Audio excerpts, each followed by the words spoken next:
porque la educación es el camino hacia la paz. Nosotros vamos donde están las historias, buscando la verdad de maestros que hacen grande Colombia. Y todos sus protagonistas tienen su espacio en Encuentro. Hola, muy buenos días, bienvenidos a Encuentro, el programa institucional de la Federación Colombiana de los Trabajadores de la Educación. Hoy nos encontramos en la Casa del Florero, Museo de la Independencia, ubicado en pleno centro histórico de la capital de la República. Y desde aquí queremos invitarlos para que no se pierdan de la exposición temporal que va hasta el próximo 7 de julio, titulada Poder y Distinción, Retrato de Colombia durante el siglo XIX. Mi nombre es Omaira Morales y aquí les presento un avance de los temas que abordaremos a continuación. La violencia de los intolerantes del cambio social toca las aulas universitarias. Los líderes del movimiento estudiantil hoy son objeto de amenazas. La Asociación Nacional de Directivos de Núcleo, ANDIN, realizará en octubre de este año su congreso anual. La crisis de este gobierno tiene arrinconado al Estado Social de Derecho. Hoy y mañana se conmemora el Día del Estudiante Caído y en Encuentro queremos hacer un reconocimiento a esos líderes sociales, a esos líderes estudiantiles, al movimiento estudiantil que se gestó alrededor de la reivindicación de la educación superior en Colombia. Hoy ellos son víctimas de amenazas, de persecución y estigmatización, pero dicen seguir ahí por el derecho a la educación.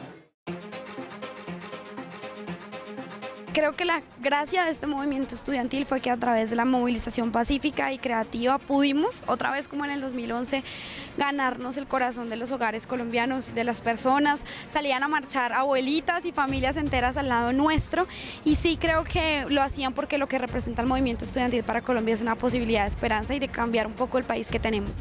Esto no nos va a callar ni tampoco va a callar el movimiento que sigue defendiendo la educación pública como un derecho y exigiéndole al gobierno nacional de que dé las plenas garantías y proteja a nuestros líderes estudiantiles.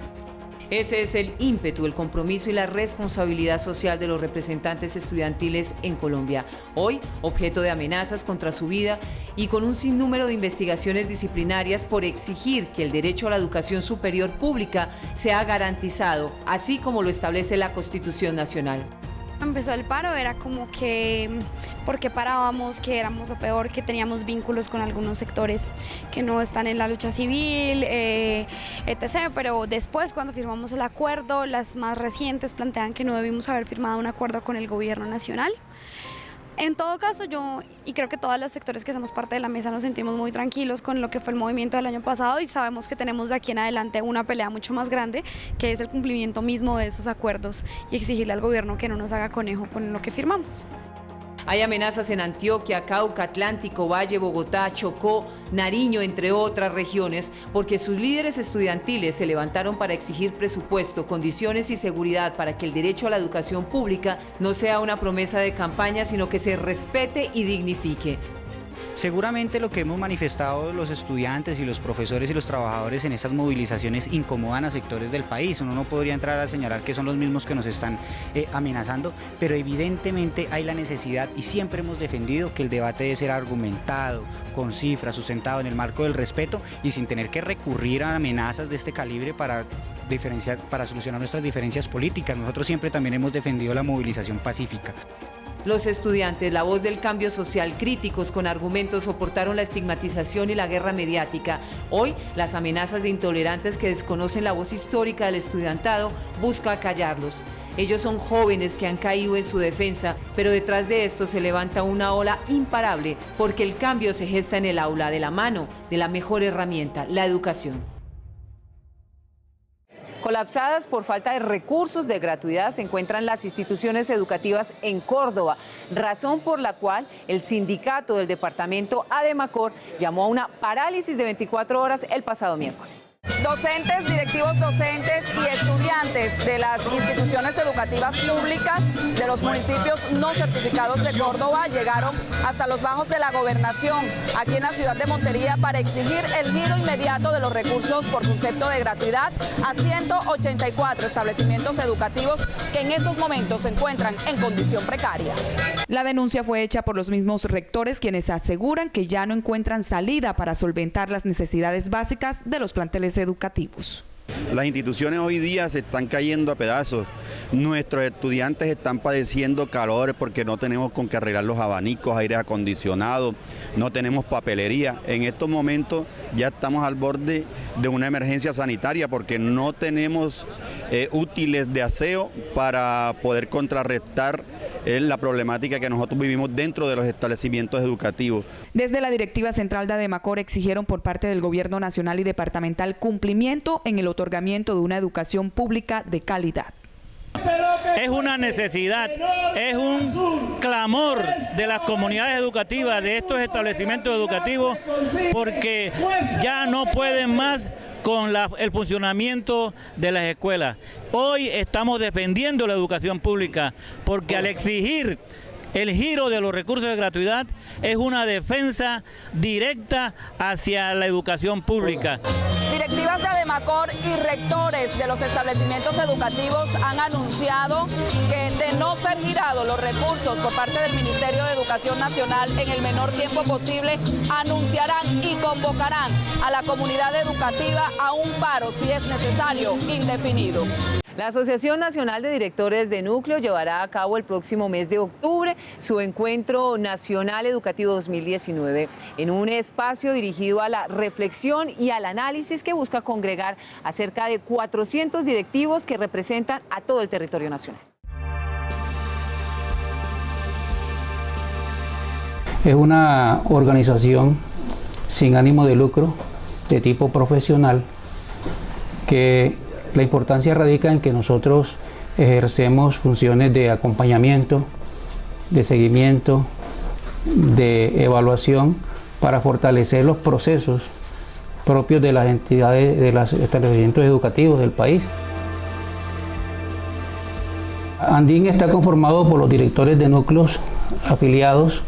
En este momento somos en el país 480 directores de núcleos en total. De eso hay una parte de afiliados a Andín, otros no. Y la junta directiva, que está conformada de acuerdo con los estatutos por 7 miembros y el fiscal.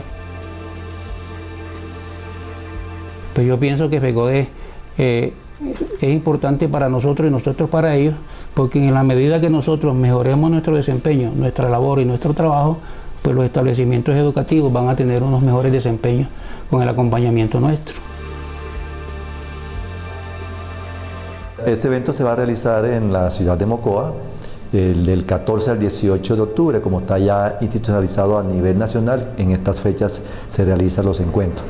Entonces, desde ya queremos decirle que el Putumayo tiene las puertas abiertas para todos los compañeros directores de núcleo, donde también podrán participar directivos docentes, llámese rectores, coordinadores. Hay unas conferencias que están organizadas de acuerdo a unas temáticas, una dirigida a la parte biodiversa que tiene el departamento, enfocada hacia la educación, y las otras que tienen que ver con el rol que desempeña el directivo docente, el director de núcleo, para que dentro de su contexto desarrolle sus competencias. A esta hora de la mañana, el profesor Pedro Hernán Osorio, primer vicepresidente de FECODE, nos socializa temas de interés para el magisterio colombiano.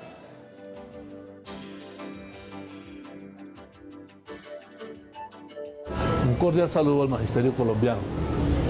Tenemos que recordarle que con la sanción del Plan Nacional de Desarrollo, que ya fue firmado por el presidente de la República, en ningún momento se le prohíbe al docente que haga su trámite prestacional en las oficinas del fondo de cada uno de los entes territoriales certificados. Sus cesantías parciales, definitivas o su pensión deben ser atendidas inmediatamente, el docente lleve la correspondiente documentación. Si al caso no son atendidos, remítanse con una nota de presentación y con la queja correspondiente a la personería de su municipio. En segundo lugar, tenemos que decirle a los compañeros que hace un año aproximadamente los alertamos de que ustedes pueden tramitar de la reclamación de sanción por mora en el pago de las cesantías vía administrativa, con un simple derecho de petición que cada uno de sus sindicatos tiene. Nos preocupó en ese momento que el gobierno nacional dijo que no se necesitaba los servicios de los abogados, muy bueno por eso, pero si usted está en esta condición que nosotros preveíamos que podría llevar a la prescripción, les invitamos a que estén alertas, que estén pendientes, que hagan la reclamación respectiva, que se asesoren de su sindicato regional respectivo, o si no, que hagan la remisión a FECODE, porque necesitamos que le cumplan ese derecho que ustedes tienen. Y en tercer lugar, durante el transcurso de la semana nos reunimos con los 10 prestadores de las 10 regiones de los contratos de salud actuales para exigirles el cumplimiento de la prestación de los servicios médicos asistenciales de sus docentes y sus familias. También en el transcurso de la semana nos instalamos en una reunión de alto nivel para que durante el transcurso del año se materialice este derecho que tienen los maestros en todo el territorio nacional.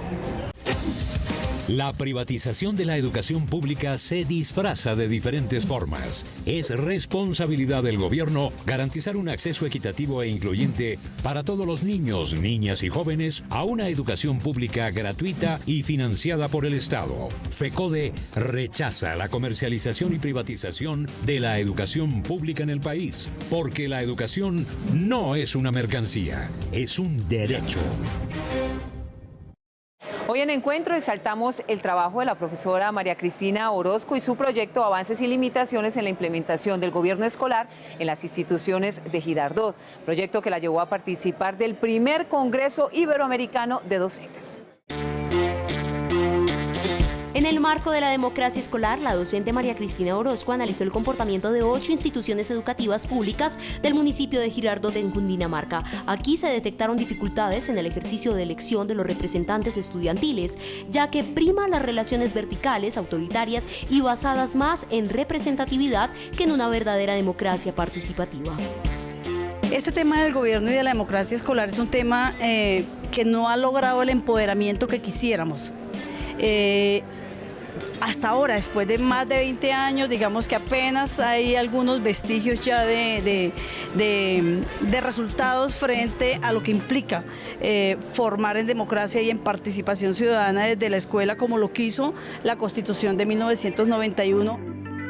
De acuerdo con la maestra María Cristina Orozco, de nada sirve que aumenten los espacios de participación para los estudiantes si no hay compromiso de toda la comunidad educativa, ya que se diseñan nuevas pautas para el gobierno escolar, nuevas funciones y nuevas tareas. Por lo tanto, los docentes deben acompañar este proceso y comprometer a quienes obtienen el poder para que cumplan lo pactado. Pudiese llegar a decir de manera atrevida que el panorama nacional es el mismo, que de verdad que falta que nos empoderemos, que vivenciemos la democracia, sobre todo la participación ciudadana, que significa que todos tomamos parte, que todos tenemos voz y que tenemos voto. Tanto en Girardot como en el resto del país se requiere la construcción de una ciudadanía verdaderamente participativa y con liderazgo. La participación democrática en la escuela es sin duda alguna una oportunidad para equilibrar las relaciones de poder y gestión dentro de las instituciones. Esta ponencia fue presentada en el primer Congreso Iberoamericano de Docentes, el cual se llevó a cabo en Algeciras, España, en diciembre de 2018. Los guardianes bioclimáticos del Colegio Rafael Bernal Jiménez son los encargados de proteger los humedales a través del conocimiento y las enseñanzas de las ciencias naturales. En la institución educativa Rafael Bernal Jiménez, la docente Ana Ruth Almanza ha liderado en los últimos años con sus estudiantes de básica primaria todo un proyecto de aula, el cual tiene como objetivo que los niños y niñas conozcan de cerca los humedales de Bogotá. Este proyecto se ha reforzado con actividades que se realizan a lo largo del año escolar. Por ejemplo, los estudiantes inician el proceso de identificación del hábitat y de especies en el aula de clase. Después, a través de diferentes herramientas tecnológicas, tienen un acercamiento con el medio ambiente. El proyecto lo que pretende es que los estudiantes reconozcan la biodiversidad que tienen este tipo de ecosistemas, la importancia que tienen en las dinámicas ambientales de la ciudad de Bogotá y cómo, si preservamos este tipo de ecosistemas y generamos una serie de acciones desde la casa y desde el colegio, nosotros podemos mitigar el cambio climático, que es una problemática que se está dando a nivel mundial. Guardianes Bioclimáticos también promueve el uso de herramientas digitales como la realidad aumentada, el Tangram y los abacos online, los rompecabezas y la creación de una página web. Incluso gracias a la realidad virtual se creó un videojuego sobre los humedales de Bogotá. Gracias a la innovación de esta maestra, los alumnos de primero y segundo de primaria han aprendido a conectarse con estos ecosistemas.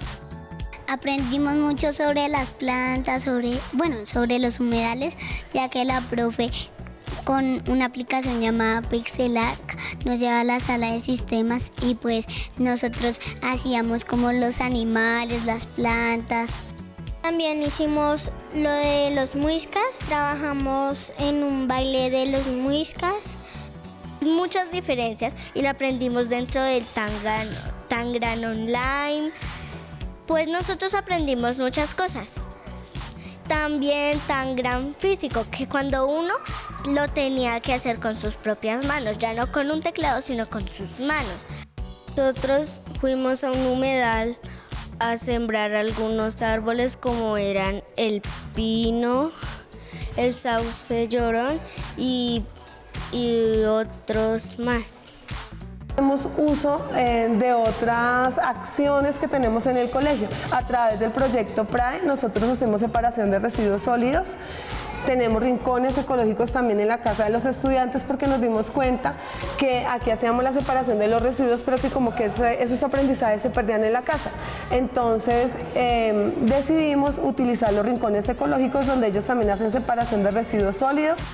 Sembratón en el humedal Salitre, toma de fotografías en el humedal Santa María del Lago y la creación de historietas son parte de las actividades complementarias realizadas por los niños y niñas en la institución educativa Rafael Bernal Jiménez. El profesor Carlos Alberto Paz, secretario de Seguridad Social, docentes territoriales y pensionados, a esta hora le habla a los maestros y a las maestras que amablemente nos sintonizan.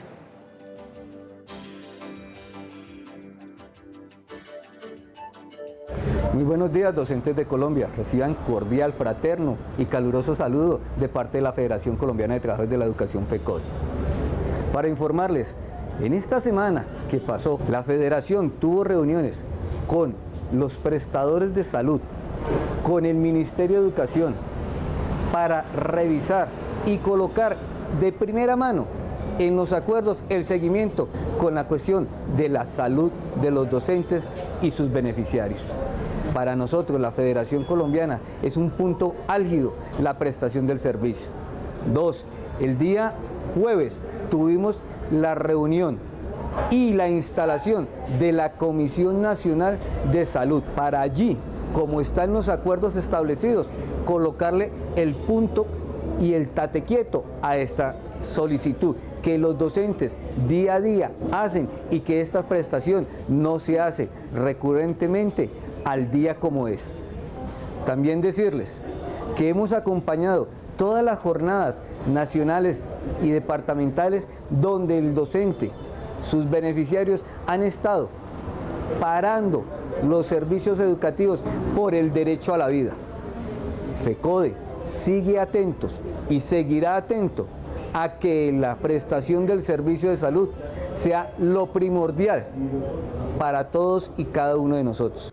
FECODE va a coayudar a la tutela que impetra a la docente para que el fallo del Consejo de Estado sea revertido a favor del magisterio colombiano. ¿Qué es educación pública?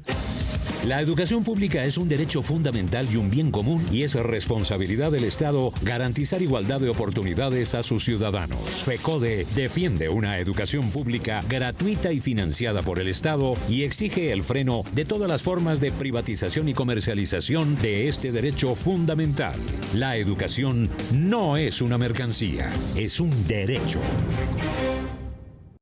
Difícil situación por la que atraviesan trabajadores y docentes de la Fundación Universitaria Autónoma de Colombia. Desde el mes de diciembre del 2018 no les pagan salud.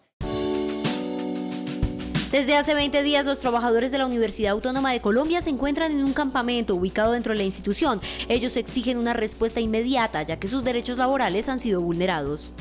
Es ilógico que en el siglo XXI se esté presentando que a los compañeros trabajadores no se les pague. Esto es peor que en 1886, cuando se dio el 1 de mayo, porque por lo menos allí trabajaban 16 horas, pero por lo menos les daban vivienda y les daban comida. Aquí ni siquiera eso, porque están en una carpa y están preparando los alimentos en un parqueadero. Nosotros con las organizaciones sindicales afiliadas hemos estado presentes buscando la solidaridad, que es la ternura de los pueblos, para que acompañen la justa lucha de los trabajadores. Nosotros estamos ubicados aquí en la ciudad de Bogotá, en la sede principal de la universidad, el famoso cambuche de la huelga. Hemos recibido la solidaridad de las organizaciones sindicales, de las organizaciones sociales, las centrales obreras. Esperamos que a través de una buena intervención del Ministerio de Educación Nacional se pueda solucionar esta problemática que incluso no solamente afecta a la Universidad Autónoma, sino que es una problemática que se viene dando en todas las instituciones de educación superior. La preocupación entre la comunidad académica es evidente, ya que los estudiantes estaban cerca de culminar el semestre. Sin embargo, todavía no existe una solución que permita solventar la crisis. El llamado es a respaldar al unísono la justa lucha, la huelga de los compañeros de la Autónoma, porque es la única herramienta que nosotros tenemos como trabajadores para equilibrar la política entre la posición dominante del patrón con respecto a nosotros.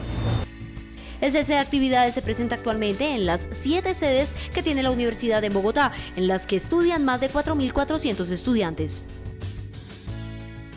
En este, como en ningún otro gobierno, el Estado Social de Derecho ha estado a merced de quienes ven con malos ojos la garantía y la reivindicación de los derechos consagrados en la Constitución Nacional.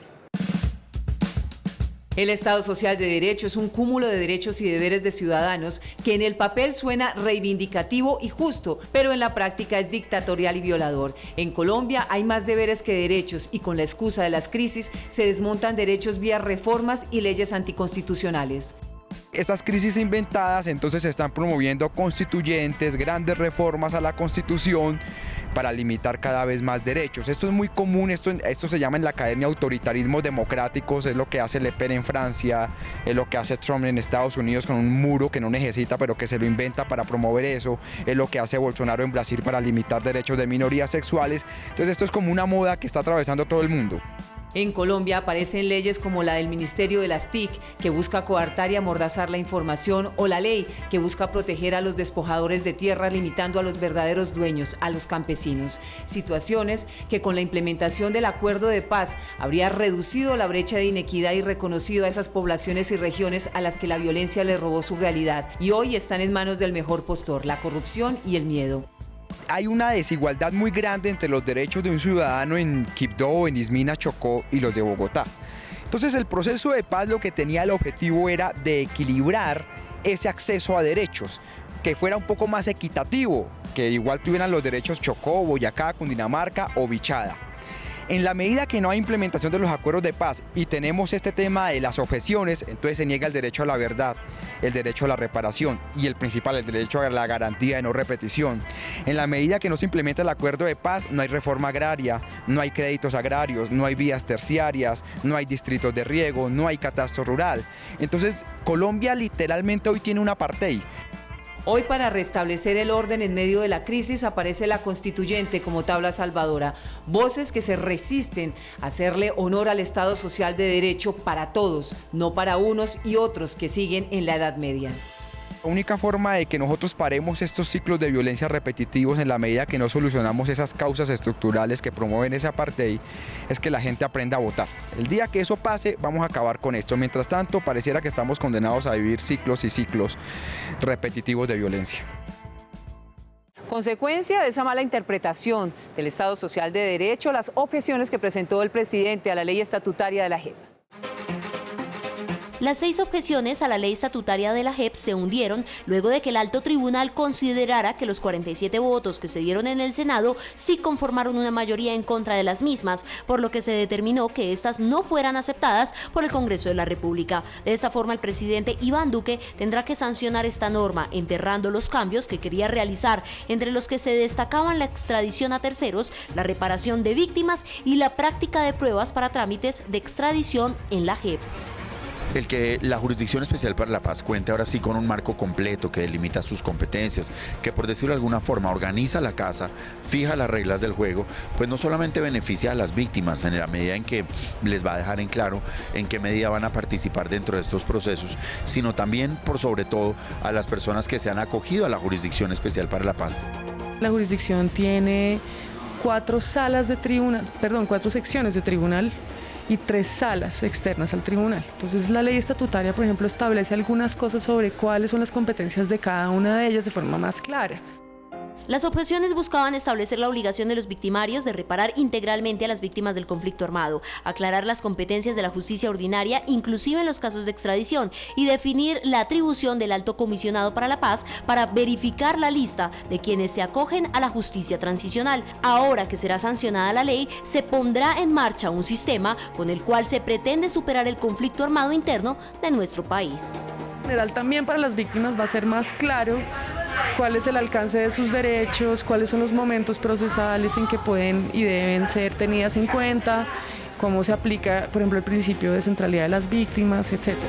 Queda cerrado este debate, pero por supuesto pues quedará abierta la posibilidad de que se tramiten otras iniciativas al interior del mismo Congreso en el mismo sentido. No es un debate cerrado. La JEP es el mecanismo de justicia transicional por medio del cual se investigará y juzgará a los integrantes de las FARC, miembros de la fuerza pública y terceros que hayan participado en el conflicto armado. El profesor Nelson Javier Alarcón, presidente de FECODE, nos editorializa nuestro espacio de hoy.